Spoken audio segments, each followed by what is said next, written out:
G'day.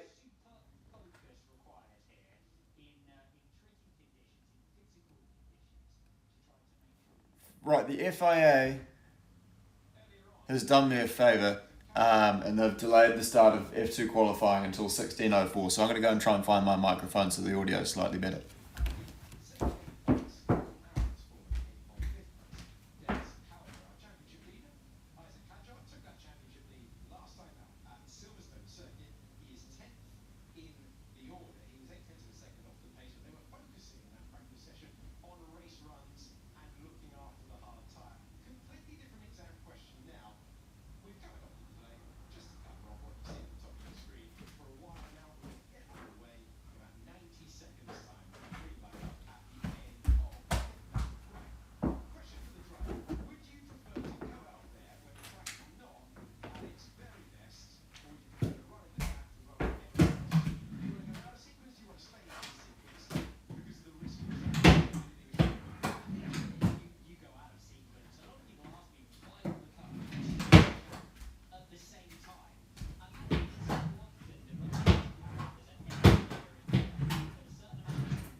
Right, I can't find the cable, so we're stuck with iPad audio. Sorry about that.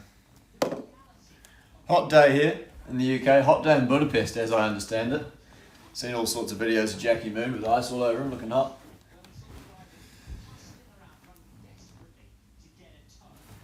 How are we doing? Pole prediction, that's a good question.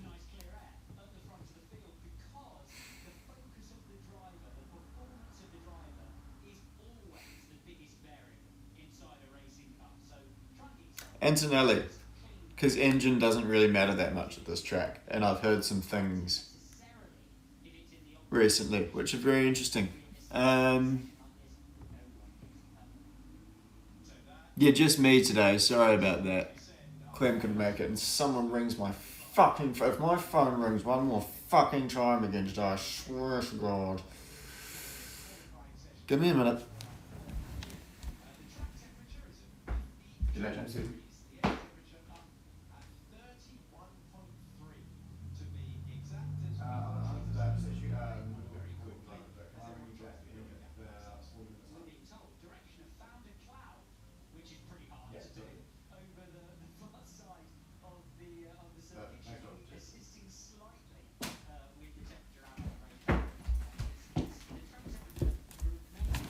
Sorry about that. Right, so qualifying started. Hungary. Fond memories. My first Formula 2 race, actually.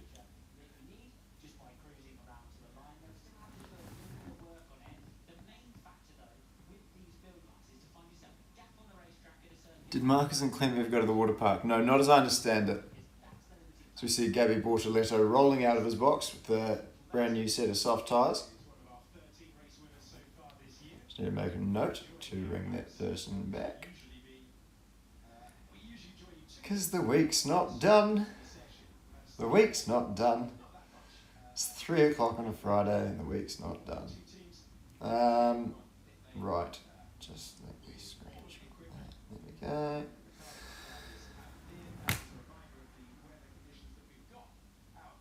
How's everyone doing? Where's everyone watching from? Is anyone at the circuit? Do we have any live viewers? As we see Hadjar roll out on the TV. Oh, actually, qualifying is quite easy to sync up. If you're trying to sync up, we're at 28 minutes to go in 3, 2, 1, 28 minutes to go. I'll give you another one in about a minute's time, just so you can really nail it. I'm getting better at this. Is my squid? Is that Snack? I thought Snack Brown had paid a visit.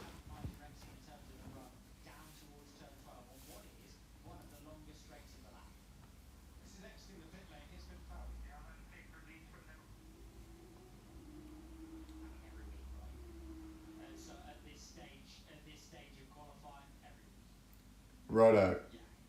I'll give you another countdown so you can sync up your times. We'll go to 27 minutes. I'll give you a countdown to 27. Oh fuck, with fucking Sky Sports has let me down. I've just taken the graphic off the screen.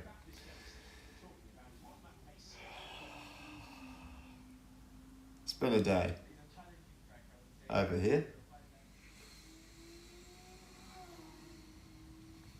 But we remain calm and we don't overreact to small things that aren't going to impact our lives.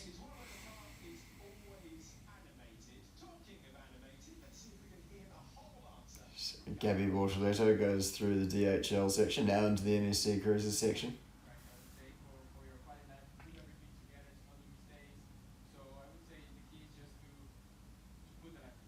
He's doing an interview now, that's why I've gone quiet.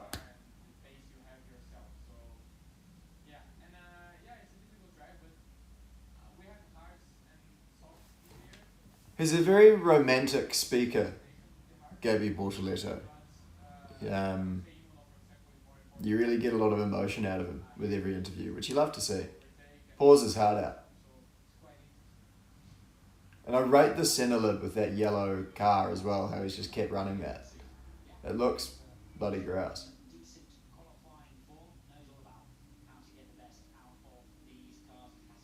I remember walking up that hill. Look at me getting all reminiscent. As Jackie Moon's got his DRS wide open, fires it down into T1 on the anchors, tips it in, looking pretty good. Nice and tidy, very tidy exit. Down the hill, DRS back open, the letterbox as Martin would say, back on the brakes, hiffs it left. Now this corner's long as fuck.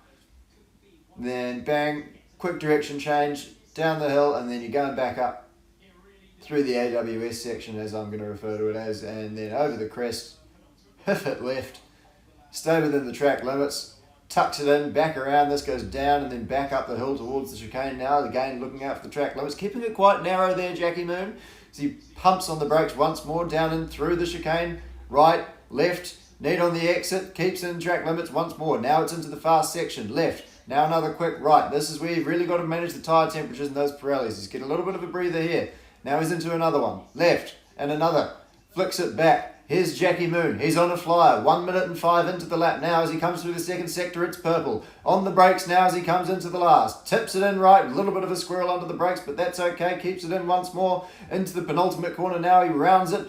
Going on a slightly later apex. Clips it nicely and up the hill he goes. He's going to run into traffic. He's going to hope they get out of his way. Do so not too badly. Round the corner comes Jackie Moon. He's going to set a quick time here. What's it going to be across the line?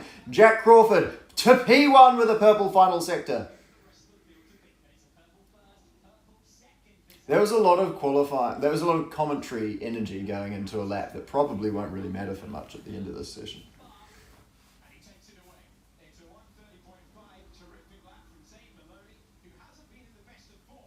Right, we can do a sync thing here, if the Jack Crawford lap wasn't good enough for it. Oh, for fuck's sake, now we're getting a replay of Zane Maloney. Every time! We're not here to worry about things that won't have big impacts on our life.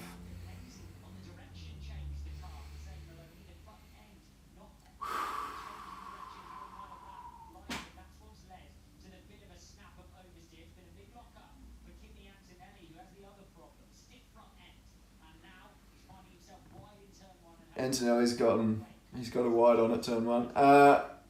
Right, sync up. We're going to do it at 23 minutes. We're counting down from 10. 10 now. 23 minutes. 5, 4, 3, 2, 1. 23 to go. There's your sync. How good? The clap is usually done for podcasts. No, it's irrelevant for live material, but we'll ignore that. As Bortoletto goes across the line P1. That's a nice lap from him. Quarter of a second clear of Maloney, but here comes Hadjar. Let's see what he can do. Only 5th. Subpar for him given his perform this year.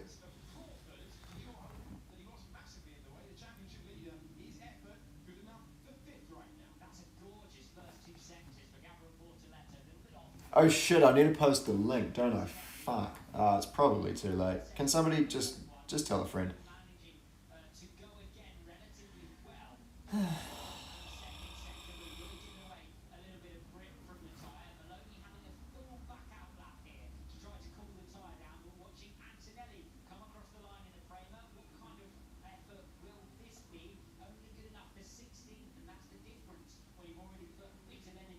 I've forgotten how to do the link again. Can someone DM me a link? That'd be great. I'm a bit sixes and sevens here today, team. I'm not going to lie to you. Here's Crawford, once more, flying through, just keeping it within bounds. I'm not going to go on another rampage here. That really took it out of me, I'm not going to lie.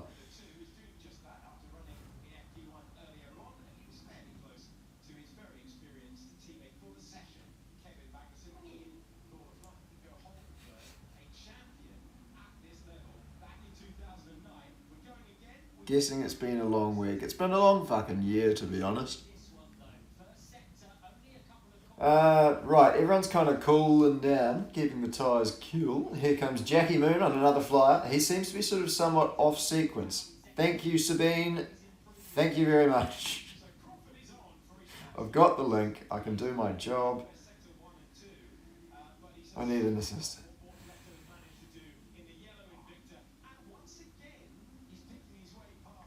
Let's just go with this. Link. Done. Live. He says. Live now. Share. Fuck, I forgot to tag myself. We'll have to do. Right. 20 minutes and 20 seconds to go. I'm going to have a heart attack live on Twitch. Tune in.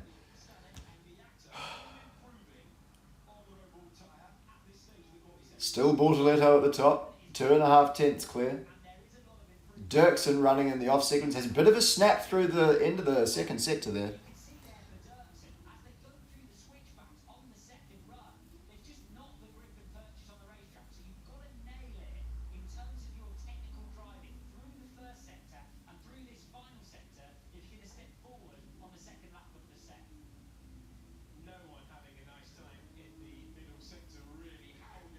Here's Dirksen sitting his lap. He's a bit scruffy in the second sector there, and in the last, so he's remaining P8.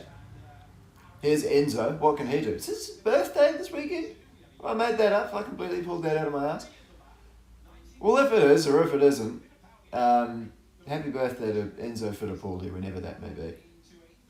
And to Paul Aaron, who we see on screen now. Happy birthday to him. For whenever his birthday is. I'm slipping down now. The wheels I think we've already lost one wheel. The wheels are falling off. Aaron crosses the line. He'll go to P7 in his high-tech machine. As we've got Pepe Marti in the cursed Campos, stationary out on track. What has this guy got to do to catch a break?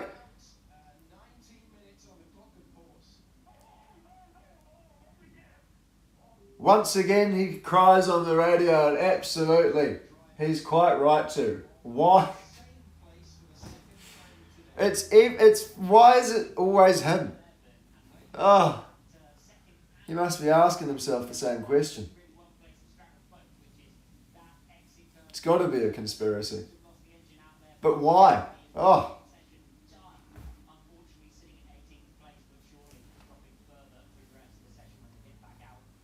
Maybe it's because we haven't posted the episode yet.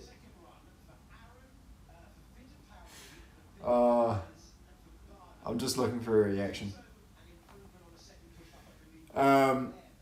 Here's the thing about the Pepe Marti podcast.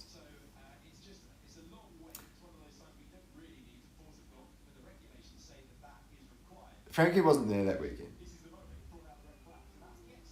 So we had a substitute. Oh, fuck me, that's a real snap. Okay, so that's not really Duncan Foster's fault. I mean, to be fair, that's a classic Formula 2 moment. I mean, you're backwards before you know that you're spinning. Anyway, here's the thing about the Pepe podcast.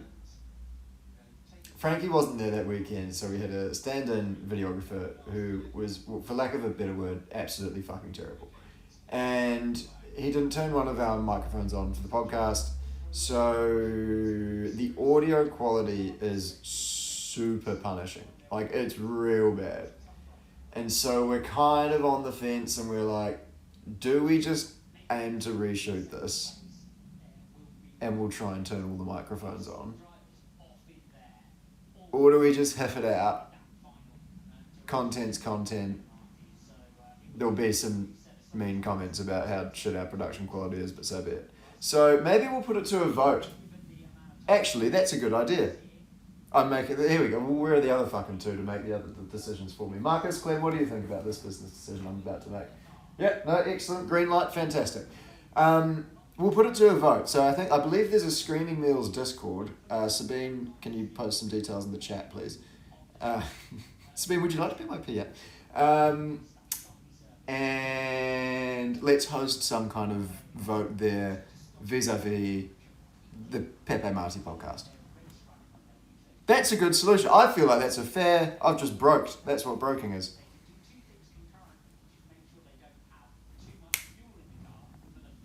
I'm glad that Clem and Marcus are here to agree with me. As we get another replay of Marty skating over the curb a little bit before he had his moment.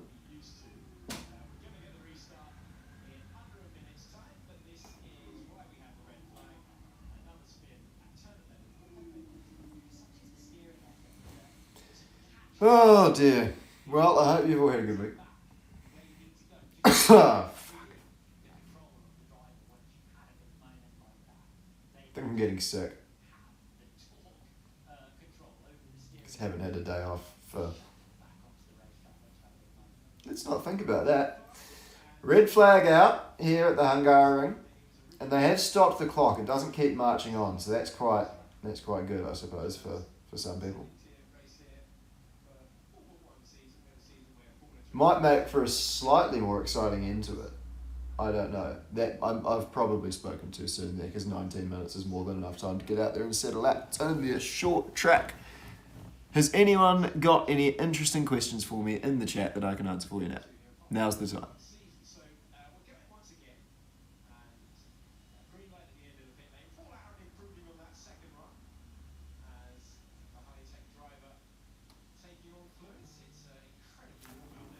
His message.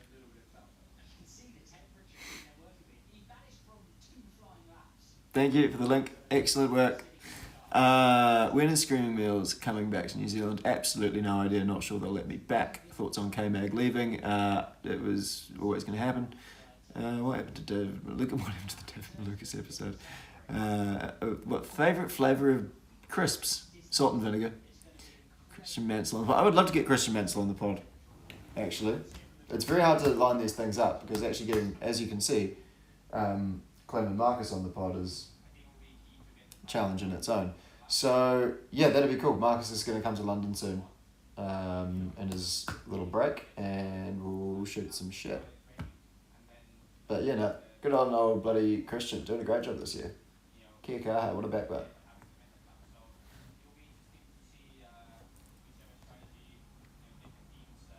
How is your hair volumized? So, I really like, I think Clem and I actually discussed it on a recent Clem's Wine Corner. Hope you're enjoying those, by the way. But I'm really getting into my sea salt spray. So, as I pop out of the shower, dry my hair from the shower, and then I'll sort of re-wet it with the sea salt spray. Dry it a little bit, let it dry naturally, and that gives a little bit of sort of volume. It kind of sticks together. Then, and I've spoken about this as well before, and Marcus more specifically, but thickening powder. I think it's a VO5 product. I think you can get it in Boots, and it's kind of like how you'd imagine putting like fake snow on a Christmas tree. You just kind of just rattle it around, and it kind of gets in. You sort of rub all that kind of shit through, and then you're pretty much good to go. Because I don't like rubbing all the gunk through it. Because when you think about most hair product, right, it's essentially just like stuff that like makes your hair clump together, which isn't particularly attractive as a concept. So there you go. That was probably a slightly more in-depth answer than the question validated, but anyway.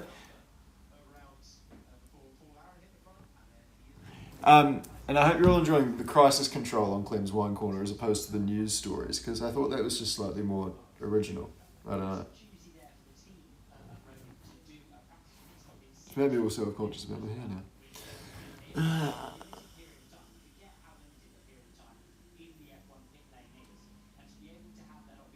Massively so. Okay, so big thumbs up for the crisis control. Appreciate that. Unhinged predictions for this weekend's races. I don't want to. I don't want to say anything about the Formula E because I don't want to tempt anything because I've got some friends in that.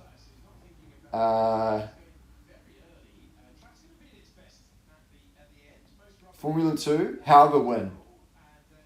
Which at the start of this year wouldn't have sounded like an unhinged prediction as we've got Hadjar off the road.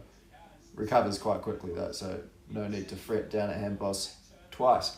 Yeah, I think a Hauger pole would be kind of... No, not pole. Well, pole and a win or whatever, yeah.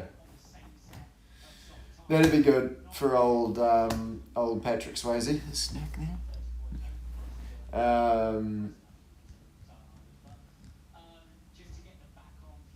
Crawford could... No, it's not unhinged. But Antonelli, I think, for a win. But again, I don't know how unhinged that is. I think people have been saying that all year. Formula 1, unhinged. To be honest, Max Verstappen, which, again, much like my Dennis Hauger comment, would have sounded absolutely insane at the start of the year. But I think he's going to struggle to get this one done. Again, we discussed it on the infamous podcast, Clem's Wine Corner. That car's definitely not the best on the grid, and it's definitely not going to be the best at the Hungaroring based on its strengths. So, Max Verstappen, I would be pretty darn well impressed if Verstappen actually pulls it off this weekend.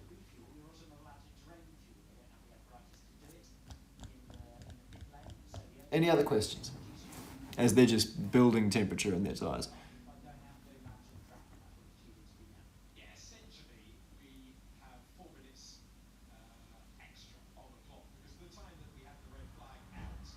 Do I think F2 cars are equal? It's a single make championship, so there's no reason why they shouldn't be equal. I can't see any reason why anyone would think that they're not the same as the others.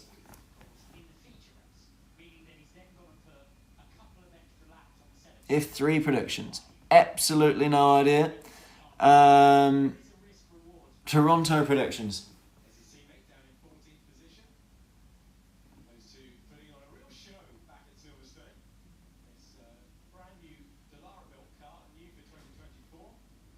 IndyCar predictions. I think, well, Dixon's... I mean, anyone who bets against Scott Dixon is a madman. And he's good at Toronto. He goes good at Toronto because it's usually a little bit of carnage. And he can, he can be sort of that race whisperer. For the other sort of punters, that's not unhinged. Sorry, that's actually very calculated and measured. Yes.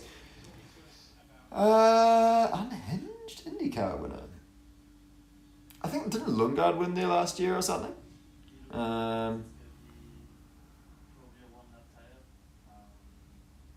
Thanks for the gift. Cheers, Kat. Good idea. Hope you're enjoying the Formula E. Unhinged IndyCar prediction. I think a Malukas win could actually not be too far away somehow. I don't know.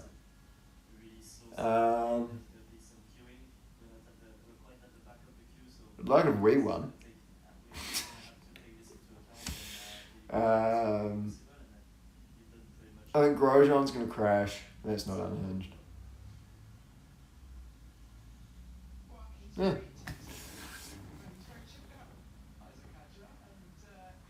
Opinion on the Porsche situation. Here's a little bit of... Oh, what's on the... They've attached something to Ralph Aaron's ass. They've taped up Ralph Aaron's ass.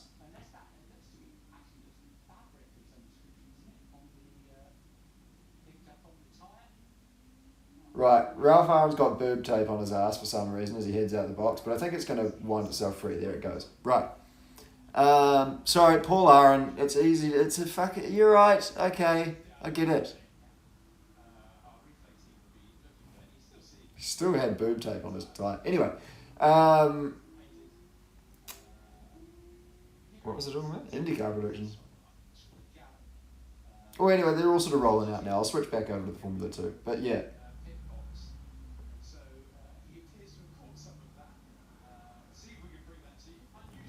I think Hurt is going to qualify on pole.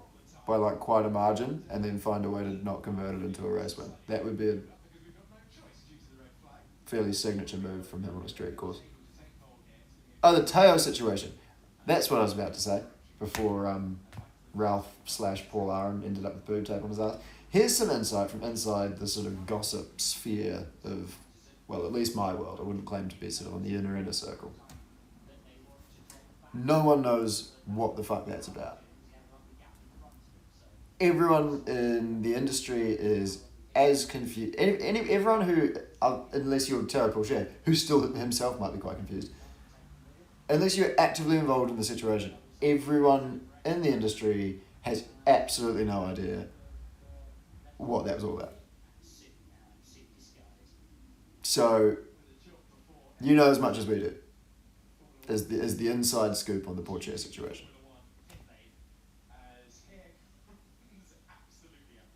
Okay, so everyone's pouring out of the pits. There's exactly 10 minutes to go just past. We're at 9:56, 5, 54, 9:53, 9:52. You get the picture.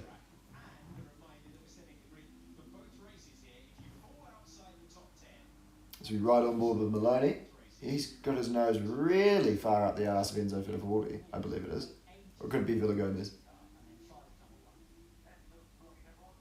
Oh, and he's been done. He's been done by dams. That won't settle his spirits. And there was that Wankaraya, the slippery gypsy getting through. Can you say that? Probably not. We'll gloss over that. Right. So Fittipaldi's going to get the clean air, it looks like, unless Correa fancies himself again, which we all know he kind of does. No, okie doke. So it's going to be Enzo Fittipaldi leading the way. These lap times are going to come at you quick. So, I don't know, you don't need to brace yourself, just sit back and watch them come in, I guess.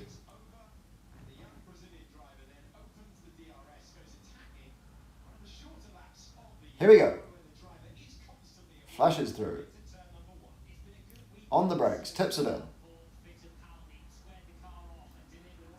Bortoleto holding the fastest first sector, so we'll see how this measures up. That's going to give us the indication as to the track evolution. So where's Fittipaldi currently? P9, so that will be interesting as he comes over the top of the, when he comes over the top of the hill. Not as to confuse the viewers. Right, here we come, over the top of the hill. Oh, ooh. Very close to the purple time of Bortoleto. So maybe that track is getting a little bit better, or maybe Enzo Fittipaldi's just really pulled his finger out of his ass. Time will tell as he hits it through the chicane.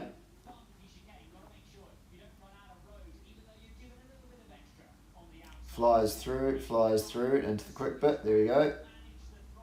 Crawford looked green in Sector 1. Good sign for him. He's down in P22, assumingly having a lap time deleted. Or maybe he's just dog shit. Identical second sector to Gabby Bortoleto. It's the same gap as they go through Sector 2, as he goes through Sector 2.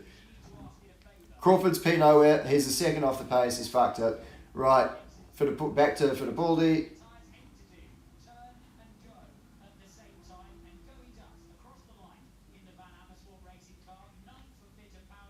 To the top goes Enzo Fittipaldi. Vast improvement on his first lap. But here comes Victor Martins. No, here comes, my apologies, Jack Crawford crosses the line. But Victor Martins with the quickest first sector. He'll be looking for a good weekend after a tough season as we get to him on screen now as he flies through the second sector. And he's a quarter of a tenth down on Fittipaldi as he comes through the second, which will mean the same on Bortoleto. Somebody's gone off in the foreground there. It might have been, I've got no idea. So we stay focused on Victor Martins. Is Aron's quickest in second sector. Hadjar's quickest in first sector. Martins goes to the top, but not by much. He's going to get done quickly by Paul Aron. Got it right that time.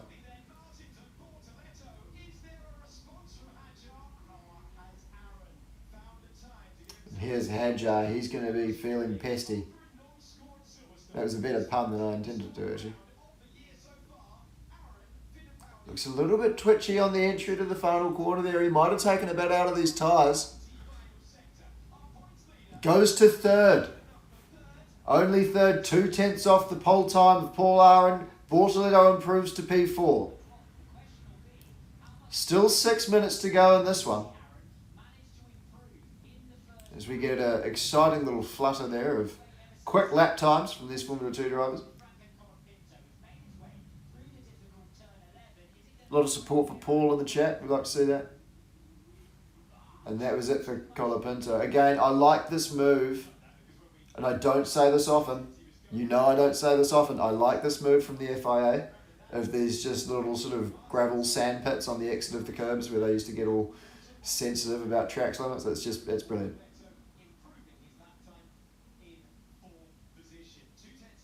There you go. Don't get that much, do you? We could turn that into a drinking game here on Screaming Meals. Every time we compliment the FIA, you take a shot. You know, if you're just having a quiet one.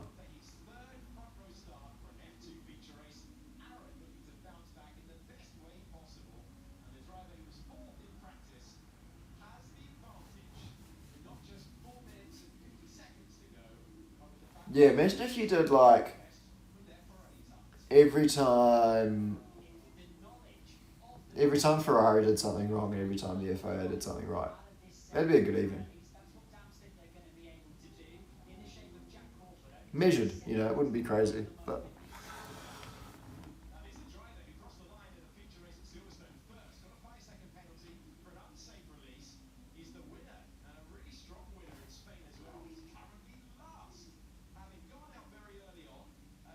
Okay, so somebody's just given us dog breeds, and I frankly resent being referred to as a Shih Tzu or a Chihuahua.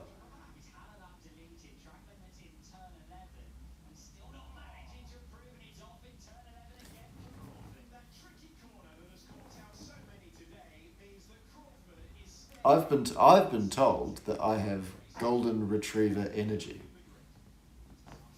whatever that is.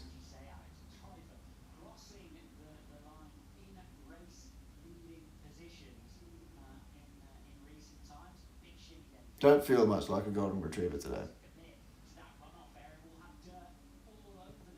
I will be honest.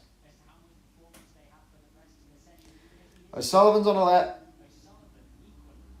Over the curve camera. I do love those curve cameras. Get me every time.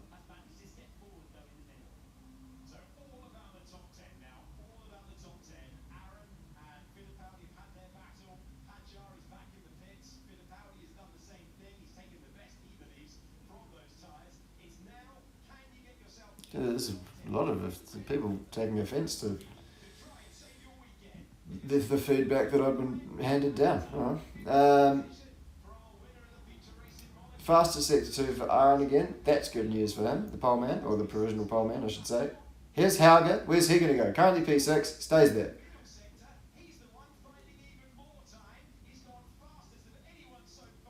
I have hair in my mouth.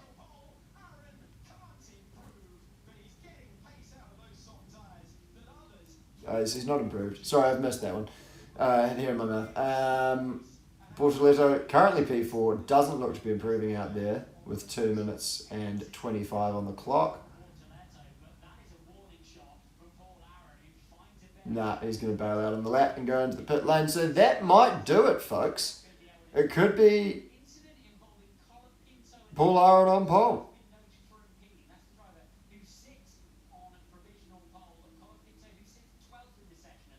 Didn't see that coming. I honestly thought, well, we're about to have the summer break. It's usually the summer break where high tech implode. Holding it together. High tech GP. Who would have thought it? Not me. That rhymed. Do I think that Prema will sign Logan for something? Yeah, maybe, why not?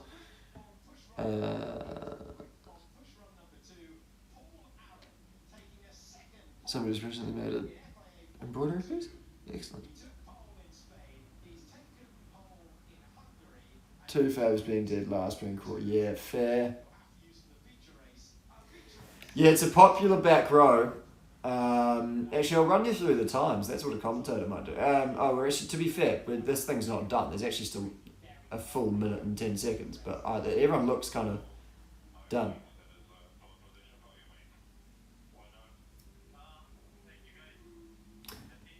Oh, fuck me. Behrman, what are you doing to us, man?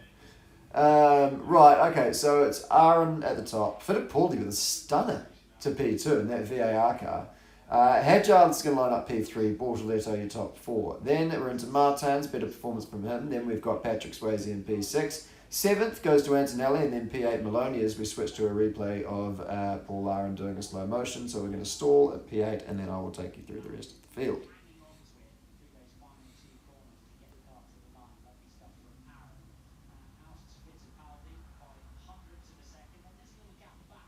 Ollie did have an FP1 today. Someone making that good point. So arguably his F1 preparation is... It's actually not arguable. His F1 preparation is far more important than this shit. Right, 8 then Miney. It looks like Villa Gomez might be having another crack here. So, I mean, take all these with a grain of salt. 9th Miney. Then we've got P10, Vishor, Dirksen with another good effort in P11, but the cursed position as far as F2 qualifying are concerned. Colapinto P12, Amori Cordial P13, Behrman as mentioned P14, O'Sullivan 15th, then it's going to be Taylor Bardown at 16, then I'm just going to wrap through the rest of these. Miata, Wankaraya, Villa Gomez, Stanek, Marty, Crawford in P22. Villa Gomez looks to improve. For sure, also actually on a lap. He does so, he goes to 16th. Barnard's going slowly, he may as well bail on this, but doesn't. For sure's a second down, he's going to be P9. Right, that's qualifying for Formula 2 done. I need to go and make a few calls and have some kind of nerve settling agent. Right. Enjoy your evenings. I will see you sickos throughout the weekend. I'm doing absolutely fuck all. So, kia kaha.